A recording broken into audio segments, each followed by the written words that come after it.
processo. E aquele com características desse tipo, que não exercita a mediunidade, tende a um acúmulo intenso de energias que não tem por onde sair. E repercute onde? No corpo. Há uma psicossomatização desses processos. E aí sim advém doenças. Mas não porque não exercitou a mediunidade. Não é uma vingança de Deus, né? Não quer não, né, fulano? Deixa estar, né? O seu está guardado, não é assim? Essa história de seu está guardado é terrível, né? Só remete à infância da gente, né? Quem nunca, olha que coisa terrível que os pais faziam com a gente, né? A gente aprontava uma coisa na rua, na casa do vizinho, no aniversário, o pai dizia assim, olha, quando chegar em casa você vai apanhar, né? Que coisa terrível, que ansiedade terrível a gente vivia, né? A espera de uma surra, e que a gente sabia que ia acontecer, o pior era esse, né? O pior era esse, e de vez em quando o pai olhava assim e dizia, ó, o seu está guardado, quando chegar em casa você vai ver. Pois bem, não existe isso, Deus não nos castiga dessa forma, de maneira alguma, de maneira alguma. Agora, quem é médium, gosta de ser, levante a mão. Aí eu vou levantar também, né? Vou levantar também. E por que gostamos de ser médiuns? O que é que nos deve levar a gostar de ser médiuns?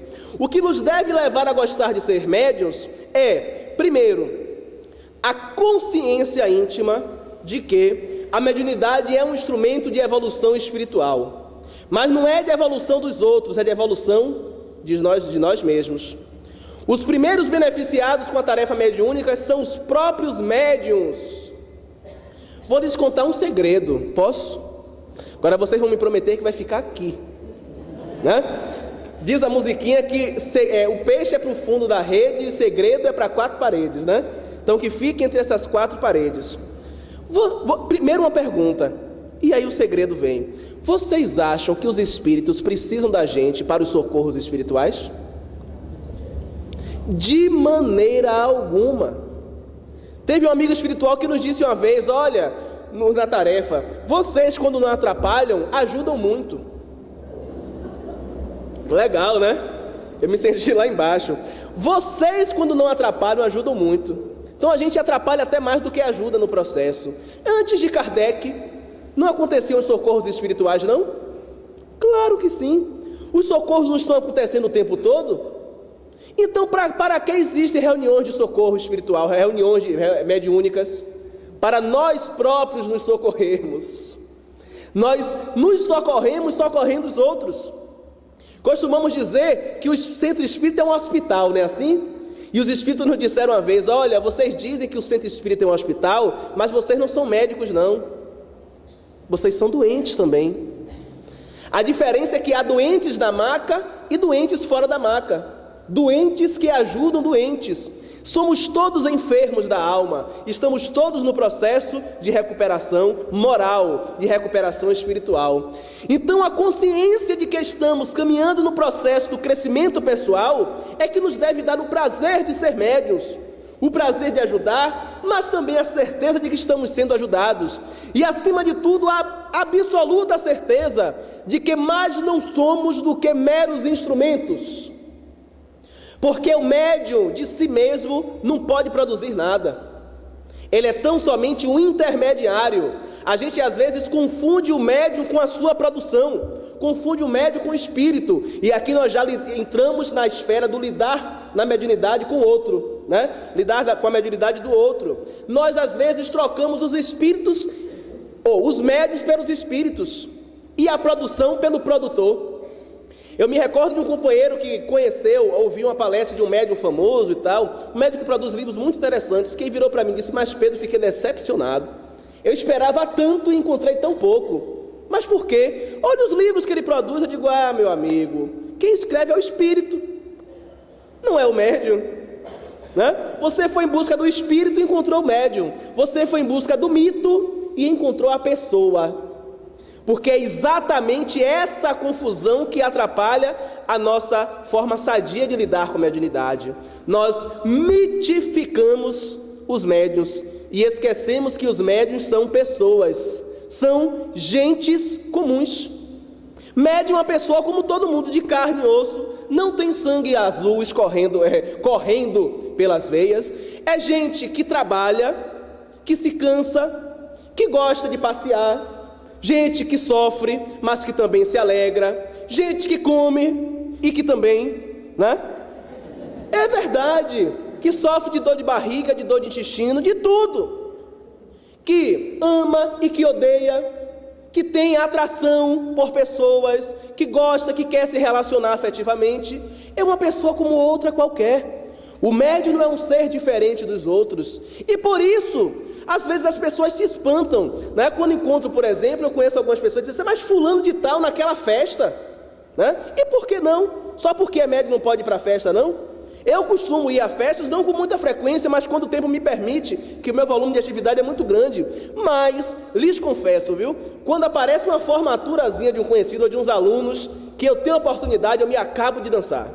Eu acho que eu tiro atraso, né? Eu começo 10 horas, vou terminar só 5, 6 horas da manhã. Porque isso é bom para a gente, faz bem para a alma. Por que não irmos a shows? Quando agradáveis, é claro que a gente tem que selecionar os ambientes a que vamos, porque as energias, né, existem energias que são muito densas, muito delicadas, mas vou lhes contar uma coisa, eu estava no Recife, passando uns dias de férias com minha noiva, na época namorada, e aí na casa de um companheiro espírita de lá, e aí no último dia de minha estadia, nós fomos a uma exposição, a uma feira. E aí, nessa feira, rodamos a feira de artesanato e tal, muito bonita, e ao final havia um showzinho, um voz e violão muito legal, muito interessante. E aí sentamos para ouvir. Daqui a pouco eu comecei a me sentir estranho. Eu digo, peraí, o que é que está acontecendo? Comecei a me sentir entrando num processo mediúnico. Eu disse, isso aqui não senti uma energia pesada, muito pelo contrário, um movimento muito sutil. E eu disse, olha, como eu confio nos espíritos amigos, eu disse, deixa lá. E aí fui me deixando envolver, de repente, não mais que de repente, como diria Vinícius de Moraes, né? Eu me dei conta do espírito que estava ao meu lado. Vocês vão querer saber, mas eu não conto. Não conto. Mas é um espírito adorável, que eu nunca tiveram um contato assim direto, desta forma. E eu perguntei assim, mas por que aqui? Sabe o que ele me disse? Porque somente aqui, nessas circunstâncias, você relaxou a ponto de me permitir acessar seu psiquismo. O momento da música me permitiu um relaxamento a ponto dele chegar. Em outro momento, talvez eu bloqueasse, eu não aceitasse a presença dele. E ele me disse, aqui você relaxou a ponto de aceitar a minha presença. Então percebam como as relações são muito sutis no plano espiritual. E como nós, médiuns ou não, precisamos aprender a viver com naturalidade, gente.